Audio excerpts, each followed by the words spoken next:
minutes while we get this set up. Again, my name is Leah Kocha. I'm the Development Services Manager and Associates. So today I'll be talking to you a bit about aligning business and people plans. Okay, great. So as I talk to you today about aligning business and people plans, I'm going to be talking a lot about what it means to be strategic in your role. And when I think about strategy, I think about games. So for instance, chess or poker, something like that, right? Because in order to be successful at those games or to win, you need to approach it with a strategic mindset. You have to be, strategic in how you play. And that's not a business. So I'm going to encourage you today to view your organization like a poker game. So the people sitting at the table, those are going to be the key players in your organization. Those are your CEOs, CFOs, COOs, EDs, right? And then I'm going to get you to think here, there's an empty seat at the table. Who are you going to get to fill that empty seat? A smart organization would turn to other key strategic players within the organization, right? Because it's your strategic thinkers that are driving the organization and ensuring the success of the organization. So basically, at the end of today's presentation, I want you to be able to walk away with sort of tips and tools to help you be more strategic in your role so that you can take a seat at that table. Or if you're already in that seat, that you'll have more tips and tools to be more effective. So I'm going to start off today by sort of explaining a little bit more about what it means to apply strategic thinking to your role. And I'm going to use the role of human resources as an example. And as we explore this example, we're going to talk a little bit about traditional human resources and strategic human resources.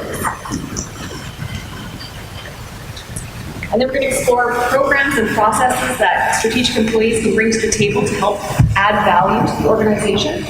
And then we're going to identify ways that we can ensure that we have a strategic advantage.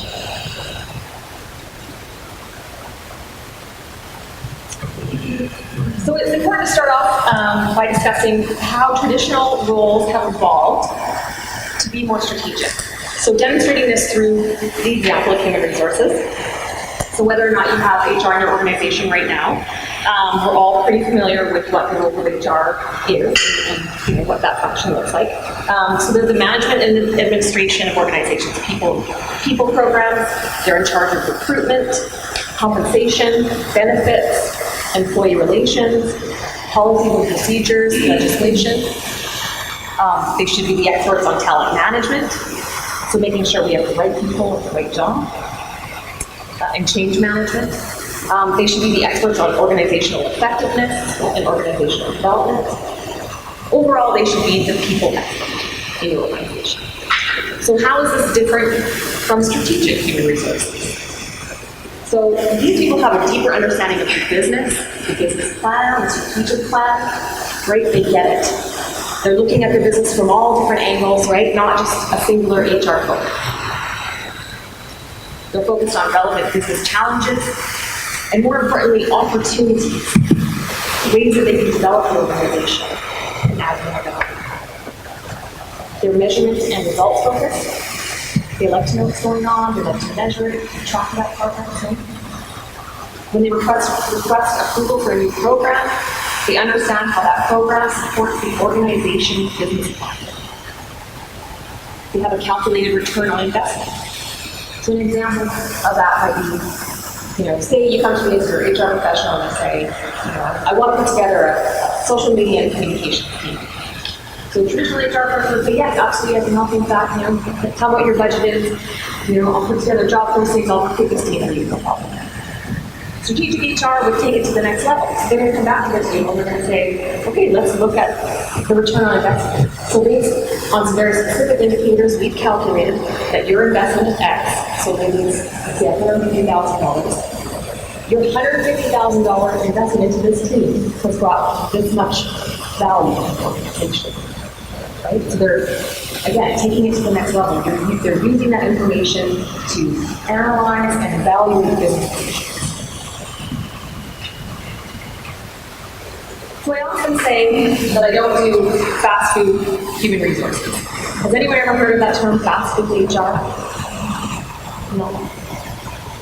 So as a consultant, you're often called into organizations where they have, an immediate pressing need. So and so quit. I need you to come in. I need you to recruit for this position. I'm super busy. Does this have to happen? I'm like, yes, sir. Right? Yeah. So yeah, absolutely, I can come in and do that. But as a strategic player, you have to put on a different hat. You have to do that thing differently, right? It's not just about the quick fix. So, for instance, I had a client who called me up, same thing. Five people quit last month. Summertime is a good time. Help me. I need to do a 50 position right now. Again, absolutely. But then when I look at it, these 5 people have come from one department. So to me, it begs a bigger question. Can I fill those roles? Yes, I will do that. But let's first, look at what's going on here, right? Maybe, did anyone ask why they left? Is it for compensation reasons, or the competitors paying a lot more? Is it your manager? Is he actually driving people out of the organization? Right? Maybe it's a workload issue. They're so busy, they're just too stressed out that they don't want to deal with it. Or maybe it's the opposite. Maybe they don't have enough to keep them busy. They're bored of their job. They don't want to do what they love to do. Right? Maybe from a budget perspective, we look at it and say, do we actually need to fill all 5 of these positions? Right? So again, it's looking at the bigger picture and using that to ask questions, dig deeper, and again, adding more value to the organization, right? Not just quick fix.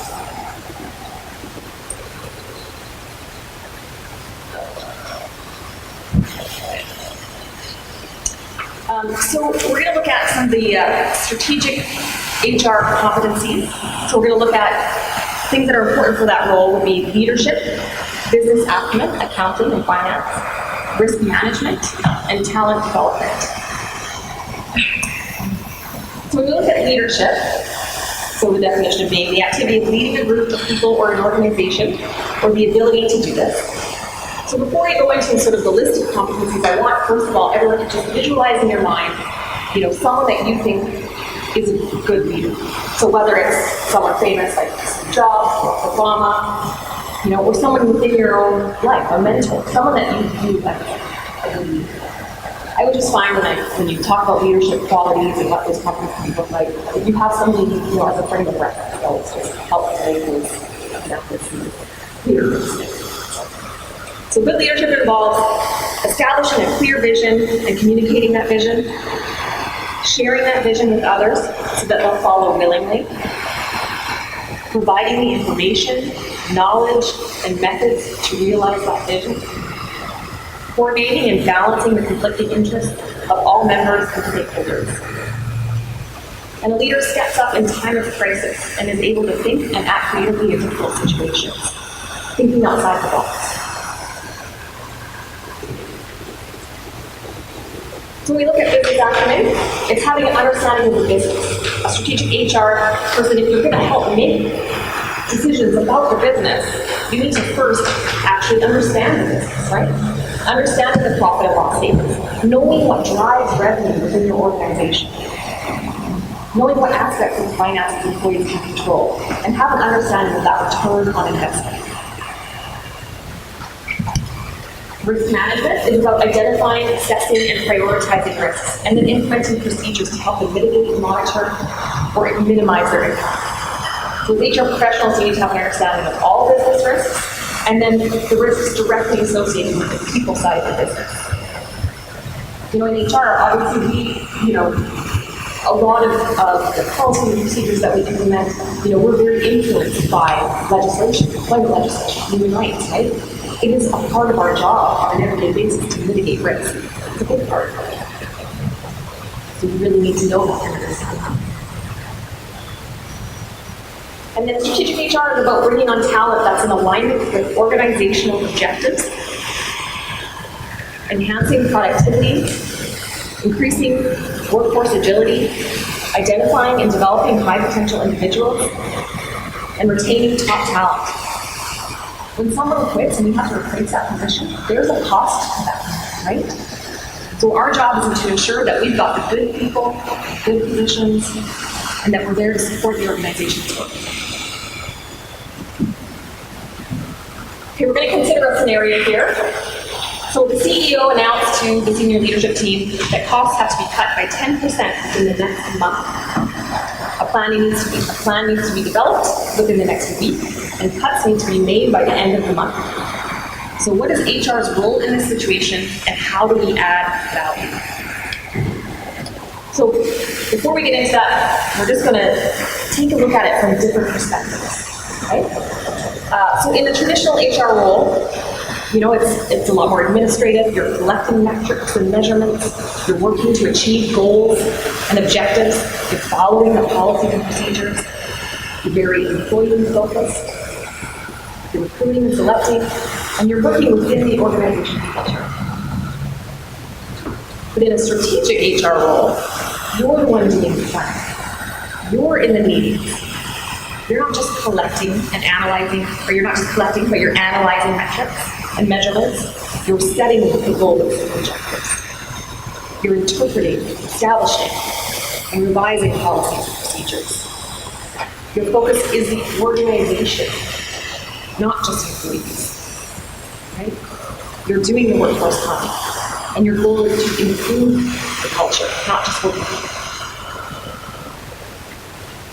So in a situation where we need to cut our budget by 10%, as a strategic HR person, you might ask the following questions. What can the organization stop doing without impacting the long-term strategy? What does the organization need to start doing in order to save costs, but also stay focused on that long-term strategy? What can be shelved in the short term in order to cut costs but still deliver to the long-term plan? And what does the HR department itself need to start or stop doing in order to cut costs in the short term, but stay well-positioned in the long term? So for many of us, strategic HR really is that truly desired state, right?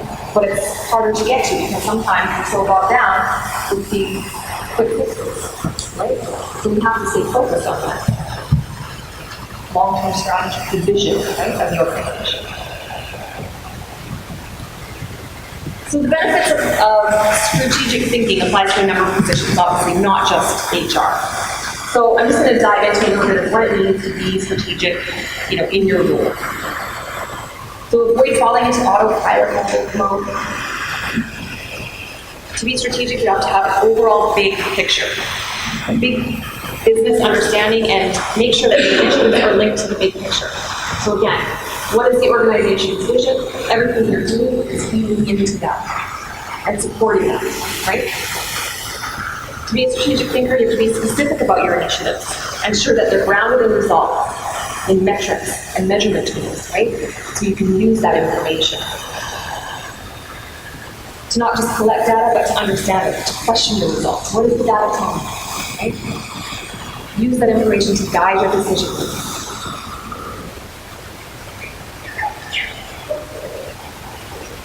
It means to have an understanding of investments and impact, outcomes, risks, and consequences, right? To understand your environment, recognize and evaluate threats, potentials, and opportunities. Visualize the future, possible outcomes, negative or positive. And then communicate. Communicate your initiative and commit to it. Being strategic means evolving your role to meet changing business needs and always consider what adds the most value. Okay, so what's the next part?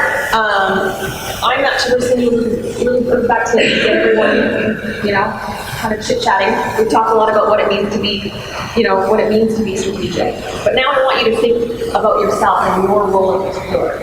Okay, so just maybe turn to the person next to you, sort of groups of two. One person's going to be the interviewer, one person's going to be the interviewee. We're going to take about 10 minutes, so 5 minutes each. And just, again, I've got some guiding questions for you, just to help you sort of think a little bit about your particular role and how you can be more strategic in that role.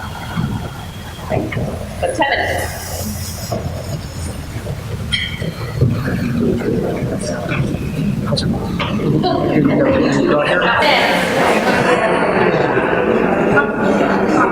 All right.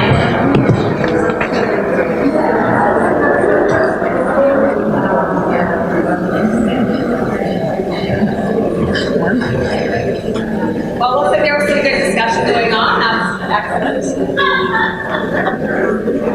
But in the interest of time, we're gonna keep going here. So the next step, we're gonna talk about some programs and processes that you can use in your job to add value. So two in particular, we're gonna look at are the balance scorecard and key performance indicators. And these two go hand in hand. So, has anyone used the balance scorecard before? Okay. So it's a strategic planning tool, and it's used to align business activities to the vision and goals of the organization. It's used to improve internal and external communication, to monitor organizational performance against strategic goals. And I'll show you an example in a moment about really how easy and straightforward the tool is. But the intent of the balance scorecard is to ensure that the strategic initiatives undertaken by the organization address 4 key areas of the organization that are critical for long-term success and for achievement of the organization's vision. So again, tying it all back to that big picture, right? So what are these 4 areas? So we've got financial, customer, internal processes, and learning and innovation.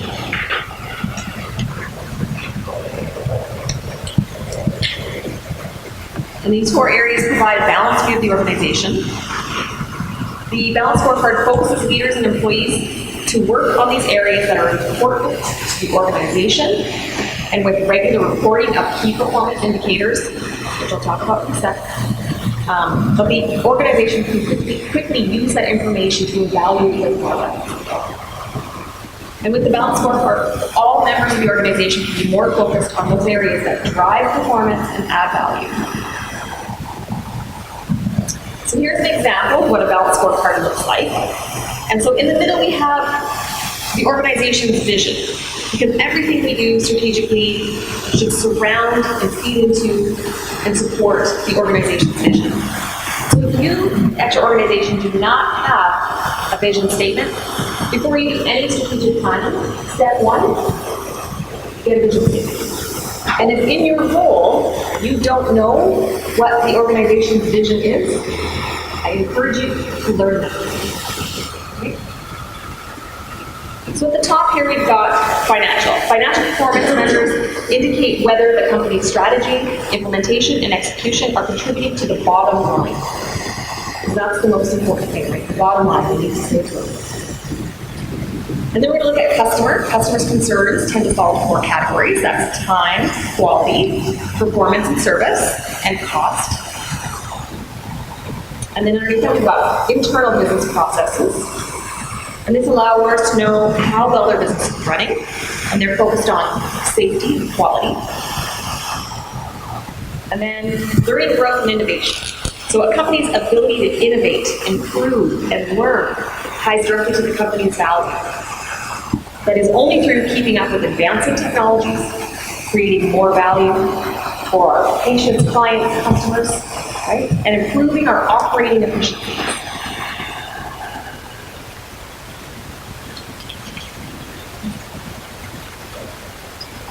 So, key performance indicators. Has everyone ever heard of key performance indicators or KPIs? Do you use them in your organization? Yes. Great. So key performance indicators are measurable value that demonstrates how effectively a company is achieving key business objectives. Organizations use KPIs at multiple levels to evaluate their success at reaching their targets. So when you put the two together, this is what a balance scorecard looks like. Okay, so under each one of those areas, those 4 key areas, you're going to have 3 KPIs. So 3 under learning, growth and development, or innovation, 3 under customer, 3 under internal process, 3 under financial. So this is an example of what a a KPI would look like when you're filling in that scorecard. So if we look at learning, growth, and innovation, for instance, it might look like this. A KPI might be professional development, right?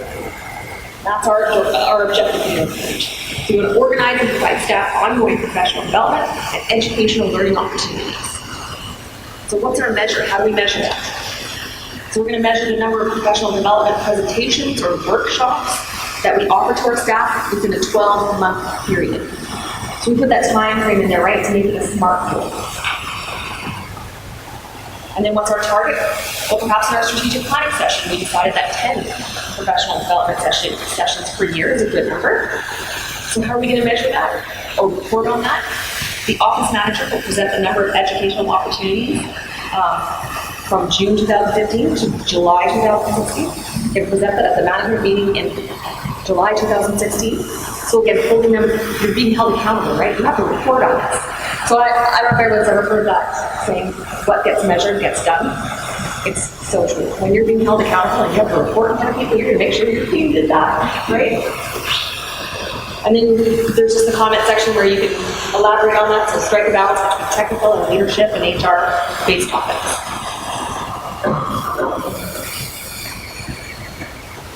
So we are going to do another exercise. So with this one, again, just at your table, I just want you to get thinking about the KPIs that you're using in your organization that would be beneficial. So some are already using them, some maybe you're thinking about using, right? You can think about using ones that everyone knows, you know, employee turnover, absenteeism, that thing, or maybe there's something that's very unique to your organization. So we'll just stay in your, at your tables and just amongst each other. Let's just take 5 minutes and talk about the different KPIs that maybe your organization is using. Again, this is just to get us thinking, and then we're going to share that with the group so that it can inspire ideas within other people, other organizations. So yeah, we're going to take 5 minutes and just, amongst yourselves, I've got some questions too, leading, prompting questions if you need, but go ahead and amongst yourselves. And ask you to speak into the microphone. So maybe just at each table, give me, a couple of the different KPIs that you discussed and just share them with the group. Who's going to make eye contact? Okay, so I kind of hogged the table and only spoke about our KPI. So we have our own KPI at Oliver, and what it is, it's a performance evaluation with a growth plan attached to it. So I will sit down, or my management team will sit down with the staff members and have a conversation about their performance right across the board. And then we sort of go away from each other for a couple of days to a week and set growth plans. So as the management team, they usually will set a growth plan for the staff, and then the staff would also come back with her own growth plan. So mid-year, it's usually a meeting just to talk about how's it going, do you feel that it's working for you, or you're accomplishing your goals, do you need support, and then at the end of the year, they look at whether it's completed or incomplete. Yeah, checking in along the way, just again, measuring that progress, right? Yeah, excellent, excellent. Anything else at the table in terms of KPIs that you guys discussed? No, mostly around performance management? Excellent, okay. This table. So it seems that the commonality amongst this table was HR turnover in the organization, as well as employee satisfaction or employee engagement scores, more so than anything else. Yeah. Do you do your employee engagement? You do a annual. Excellent, excellent, great. Yes, perfect. Excellent. Great. Come to this table over here. Oh. Got pointed at. I was voluntold. So basically, we have the same KPIs, like in our organization, we do employee engagement surveys, actually it's done quarterly. Then we have quarterly supervisions, which would be linked to, it's similar to performance evaluations, and it's done quarterly. Then we have our annual evaluations. Then we have, actually, we do measure the efficiency of our HRIS because it's built in-house, and we have bi-weekly reports where we measure the efficiency of our system and what the error rate is. And yeah, that's pretty everything. Anything next? Yes, and we do exit interviews with our staff who are leaving the organization. Awesome. Yeah, on the other side of it, we do. I represent this organization, by the way, the one that you're sitting in. We do customer service satisfaction, etc. And we have a very, very small staff, so the customers are very, very closely tied to the employees, and many times all levels of our employees have interaction with clients, so they have to be tied into the mission and vision of the organization, how to communicate that properly when we're dealing with clients of all kinds. Excellent. Perfect. Great. And I think this is going to reach. Who's taking the stage? I'm going to give it to Ryan, only because, you know, there's a lot of ladies in the room. Ooh. I'll just show, because it's going to reach me. You can stand. We actually focused a lot on the negatives, things that we were tracking or aren't. So we took those things into question. Unfortunately, I think most of us talked about, for example, our organization focused on a lot of succession planning for volunteers, and to make sure we build that, but surprisingly less so for staff. So maybe something along those lines bring those in. I myself am looking at bringing in tracking. We don't do any turnover, looking at what that looks like, any of that sort of stuff. So that's all really important for us. We're laughing. Yes. Yeah. Well, good to recognize it, though, right? Okay. Oops. And I think because of default, I'm going to beep, beep.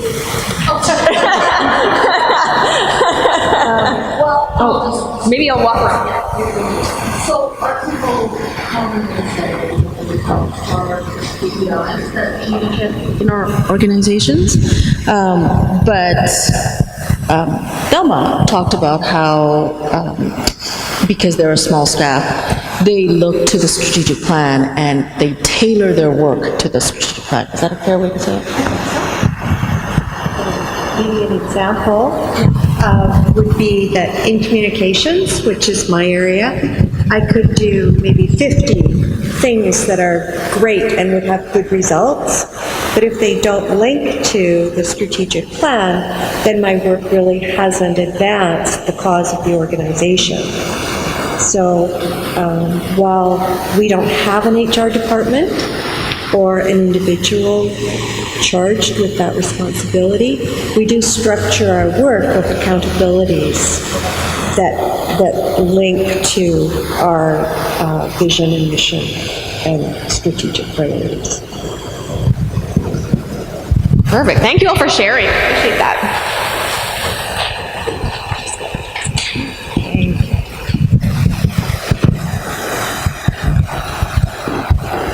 And since we do have a lot of HR professionals in the room, here are just a couple commonly used KPIs that support aligning business and people plans. So employee turnover rate, reason for termination of employment, so exit interviews, employee satisfaction or employee engagement, absenteeism, training return on investment, right? So if we're going to invest the money, we want to make sure that they're actually getting it, some sort of value from it.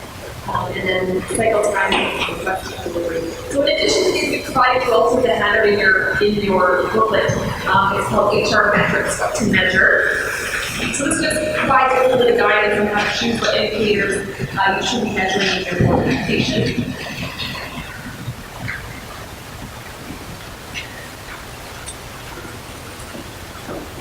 And then just to wrap up, we just want to, how do we ensure that you have strategic advantage? So when you walk away today, how can you ensure that you're going to be the one invited to that table, right?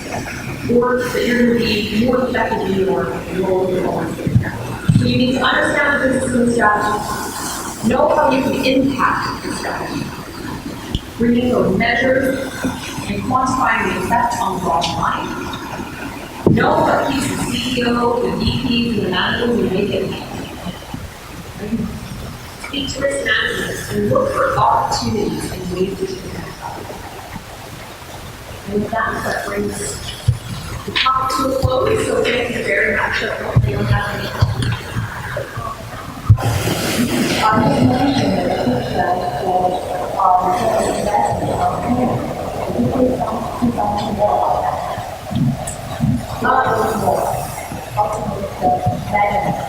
Yeah, to make a measurement about that, I think what a lot of times with your approach to training, you want to make sure that it's not just something like somebody shows up and then it's forgotten, right? So I think a big part of that is having almost like a homework element. So, if you're going to spend money to send someone to a training, basically, they need to be able to speak to them staff, they need to work with the team, putting some goals in place for how they're going to implement that, and then you just need to track that along the way. So that when, again, the investment that you put into this, that they're going to take what they've learned, and they're going to apply it to their role, apply it to their team. And that's, a good way to sort of make sure that you're getting some return on your investment in terms of what they're adding value to the table, more so than just financial measures. And I can also add to that is how do you use that to fostering, to address core functions in the organization, especially when we're challenged with economic times such as these and hardships. How do I make sure that this added value is being strategically as well and in alignment with people who can still perform across functions or across training? How can that training give you within PP a performance appraisal tool or measurement or metric? So that and how that fits in with the bigger picture of the strategic goal of the organization. Just add one other thing that sometimes effective measurement is a function of a measure that you already have. So if your organization is spending a certain resource on enforcing a particular function and train somebody to do it internally, you can use that as a comparator to get the return on investment. Because you'll be expending those dollars regardless, and so once you build the capacity internally to do it, you have a metric that you can then consider.